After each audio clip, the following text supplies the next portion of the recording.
har yanzu dai tana ƙasa tana dabo game da yarjejeniyar da ake ci gaba da shirin ƙullawa tsakanin ƙasar Amurka da ƙasar Iran da ƙasar Yahudu domin kawo ƙarshen wannan yaƙi,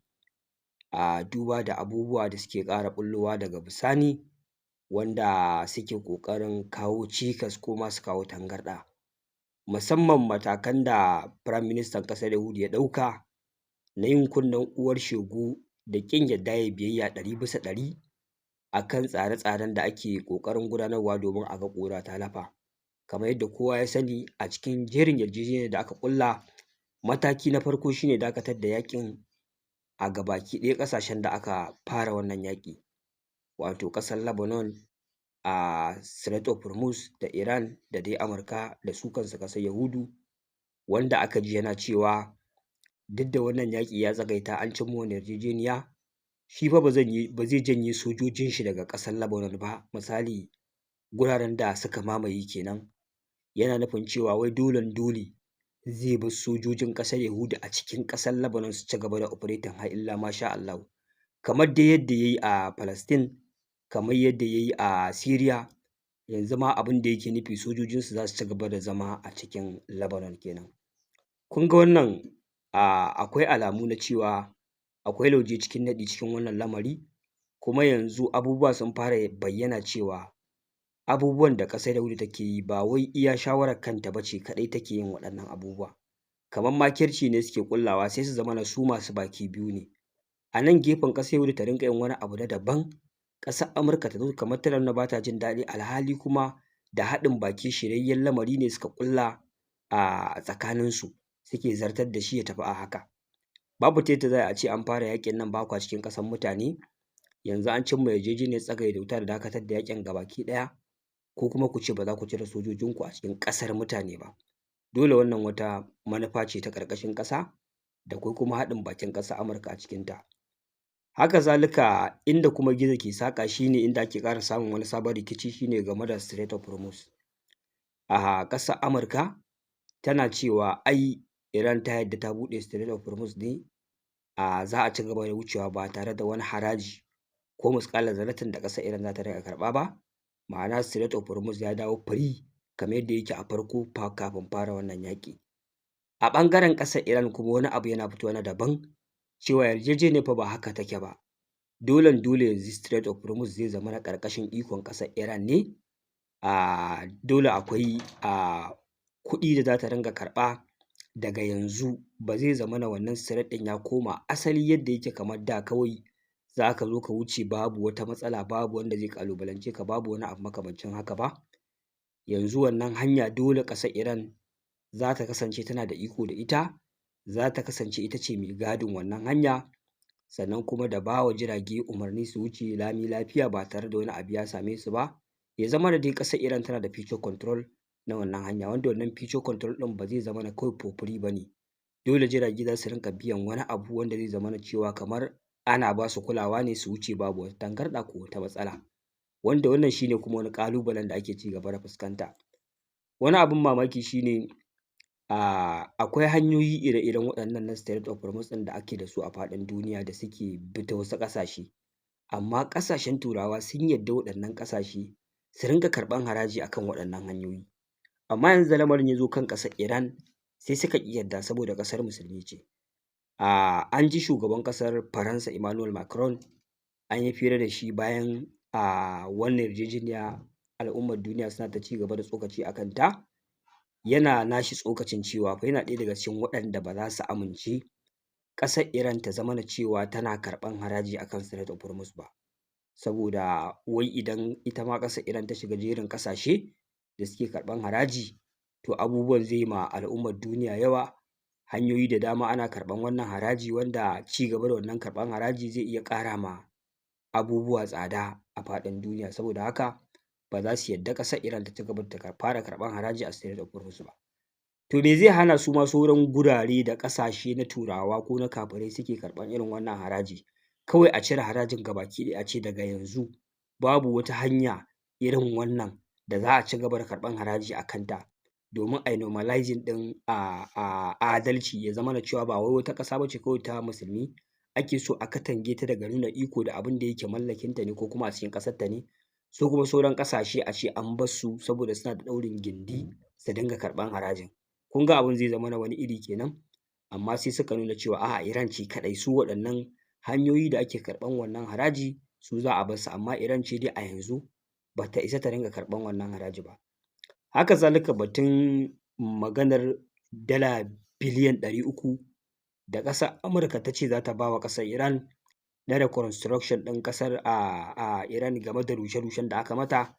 shi ma an ga shugaban ƙasar Amurka Donald Trump ya fito ya wallafa wani rubutu ya ce wannan magana fa ƙarya ce, ba da gaske ba ce, ƙasar Amurka ba ta yi ma ƙasar Iran wannan alƙawari ba, wai wannan labari ya fito daga wani gefe ne wanda ba daga official statement na ƙasar Amurka ba. Sai dai wani abin mamaki shi ne, wannan fa bayani ne genuine daga bakin mataimakin shugaban ƙasar Amurka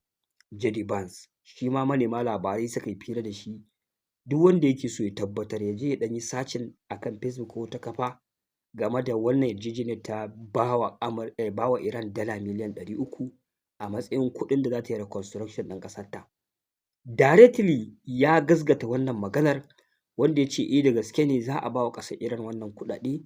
amma har sai idan ƙasar Iran ta ci gaba da amincewa wannan yarjejeniyar ta tafi bisa tsari kamar yadda aka sharɗanta, za su ba wa ƙasar Iran wannan kuɗi, wanda ba kuɗi ba ne da za su fito daga aljihun ƙasar Amurka kaɗai, za su fito ne ma daga aljihun sauran ƙasashe na Larabawa, irin ana nufin su Saudiya, irin su Qatar, su Bahrain da dai waɗannan ƙasashe da duka suka yi involving a cikin wannan faɗan, su ne za su haɗa waɗannan kuɗaɗe da za a yi reconstruction ɗin ƙasar Iran da kuɗin ya kai dala biliyan 300, wanda adadin waɗannan kuɗaɗe na ɗaya daga cikin abubuwan da ya sa ma Iran ta amince da wasu abubuwa a cikin wannan yarjejeniya. Amma sai aka ji contradiction, wannan ya zo ya gasgata magana har ya faɗi yadda ma kuɗin za su fito, wato mataimakin shugaban ƙasar Amurka. Shi kuma shugaban ƙasar Amurka ya fito ya ƙaryata. Ma'ana abin da dai ake hasashe shi ne ya faru. Bayan yarjejeniyar ƙasar Amurka ta amince da ita, daga baya an zo an gane cewa ai an cuta ƙasar Amurka, an cuta ƙasar Yahudu, kamar sun yi yaƙi ne mara riba, a ƙarshe sun ƙasƙanta, sun zo ma sun biya kuɗin asarar da suka yi, sun yi wahalar banza kenan. To ƙila ta iya yiwuwa daga baya wasu abubuwa makamantan waɗannan suka fara bayyana, ake so a fara warware wasu muhimman abubuwa a cikin wannan yarjejeniya, domin kada yarjejeniyar ta zamana cewa an ƙwari ƙasar Amurka ko kuma ta yi abin kunya a idon duniya. Domin maganganun da shugaban ƙasar Amurka Donald Trump yake yi a farkon wannan yaƙi na cewa ai ba za su taɓa dakatawa da yaƙar ƙasar Iran ba sai sun yi unconditional surrender. Sai ga shi ba su yi unconditional surrender ba,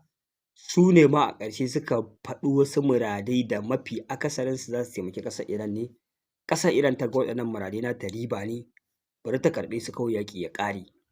To shi ya sa ƙila suka fara ɗan caccanza lamura, suka fara tufka da warwara, wanda daga irin waɗannan ƙarairayin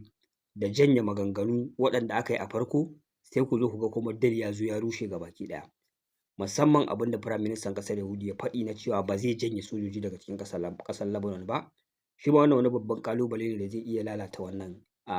dil da ake ƙoƙarin ƙullawa. Wannan shi ne kaɗan daga cikin sarƙaƙiya da matsaltsalun da aka fara samu a wannan yarjejeniya.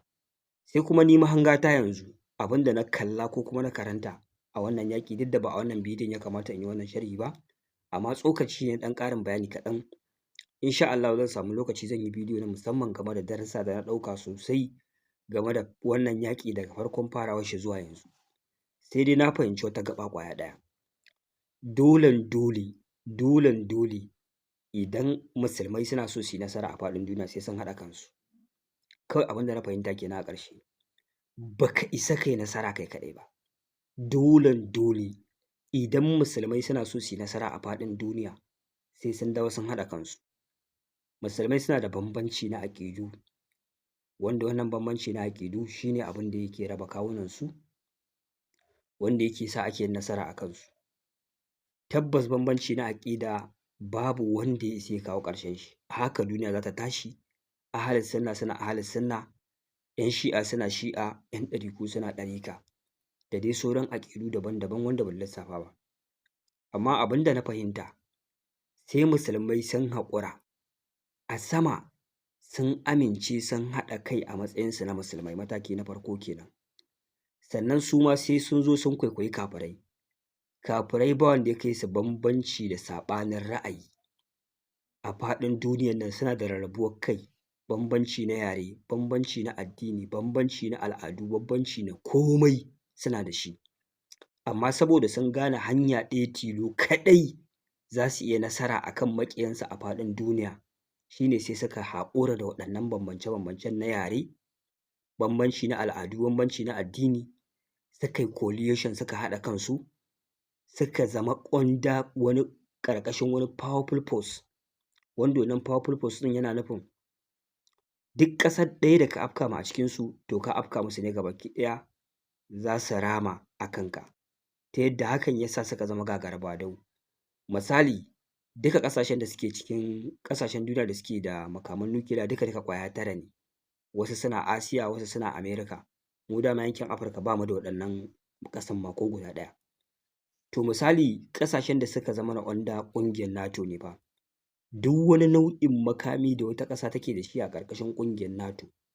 idan da a ce yau wata ƙasa wacce take wajen wannan ƙungiya za ta afka ma ƙasa ɗaya da take da wannan makami da yaƙi da niyyar ta ga bayanta ko ta shafe ta, to wannan makamin za su yi amfani da shi ne gurin kare wannan ƙasa. Kun ga wannan ƙasa ta zama safe kenan,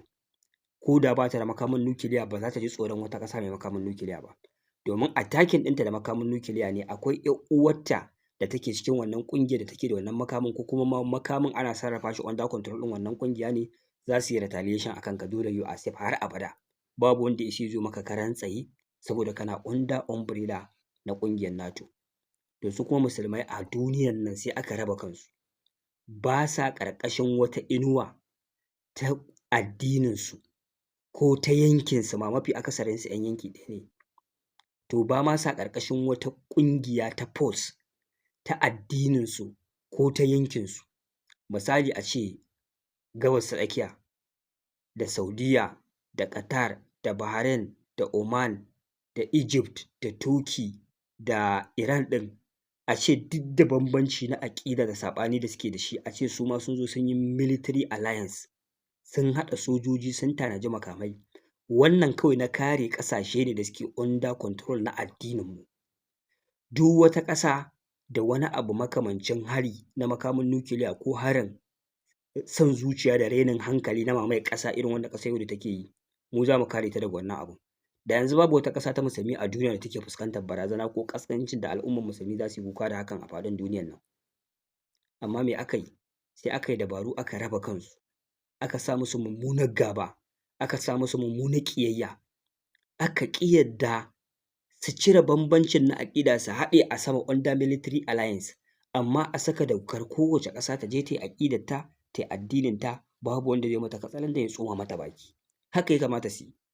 Iran su je su yi shi'ancinsu, ba ruwan kowa da su, ƙasarsu ce. Saudiya ahalus sunna ne, Qatar su yi aƙidarsu, Oman, Kuwait, duk ƙasashen nan kowace ƙasa ta tafi based on abin da dokar ƙasarta ta yarda da shi. Amma kuma a sama me? Muna under kalmar la ilaha illallah Muhammadun Rasulullah sallallahu alaihi wasallam. Duk wani mutum da ya ƙoƙarin rusa wata ƙasa a cikin waɗannan ƙasashen namu, ko don kasancewar mu ‘yan yanki ɗaya, mafi akasarin mu yare ɗaya ne, mu zama muna under umbrella ƙwaya ɗaya da za mu kare mutuncin kanmu. Amma yanzu kun zo kun rabu, wasu suna goyon bayan Yahudu,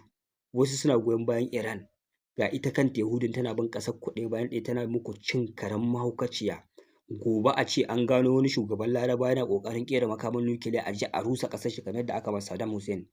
kamar yadda aka je aka ma Gaddafi, kamar yadda aka je aka ma Syria, su kuma already kansu a haɗe yake, ko kuma ku ne za ku rinƙa tuhumar shugabanninku da jagororinku a kan matsaltsalu, kuna taimakawa ana rusa ƙasashenku. Wannan fa shi ne tactics ɗin da suke amfani suna rusa ƙasashen musulmi. Saboda haka ni abin da na gano a duniyan nan, rashin haɗin kai shi ne babban matsalar al'umma, musamman al'ummar musulmi, wanda dolen dole sai al'ummar musulmi sun dawo sun shiga ƙarƙashin inuwa ɗaya, wallahi za su tsira daga abubuwan da yake faruwa da su. Idan ba su dawo ƙarƙashin wannan inuwar ba, wannan yaƙin sai ya ci su gabaki ɗayansu. Wannan shi ne a taƙaice ɗan ƙanƙanin sharhin da zan yi, wanda insha Allahu bayan wannan yaƙi ya kammala, zan zo ne dogon sharhi akan darussa da muka karanta a ciki. Wani lokaci ma live za mu zo mu buɗe mu zo mu tattauna tare da ku, kuma ku zo ku tofa albarkacin bakinku game da abubuwa da darasi da kuka ɗauka a cikin wannan yaƙi. A nan zan dakata, wassalamu alaikum warahmatullahi.